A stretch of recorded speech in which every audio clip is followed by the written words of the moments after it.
Regione Liguria mette in guardia dalla circolazione di falsi SMS che si presentano come comunicazioni del CUP e invitano a richiamare numeri telefonici sospetti.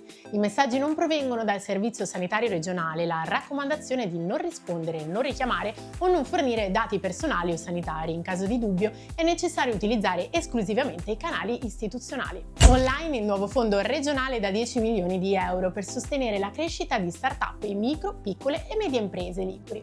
La misura gestita da Ligur Capital prevede interventi da 100.000 euro e 500.000 euro per finanziare nuovi progetti, sviluppo e occupazione. Le domande potranno essere presentate dal 22 settembre fino a esaurimento delle risorse. Dopo una breve pausa più fresca, accompagnata anche da perturbazioni, torna il caldo sopra la media stagionale a Genova.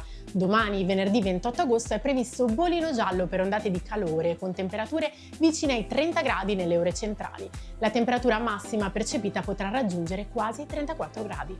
Regione Liguria e Rolling Stone Italia insieme per il Summer Party, in programma il 12 settembre a Diano Marina a partire dalle 19:30. Sul palco Mara Sattei e Lele Sacchi con la stand-up comedy di Davide Canigaro, per una serata tra musica e intrattenimento. Rimanete aggiornati sui nostri canali social.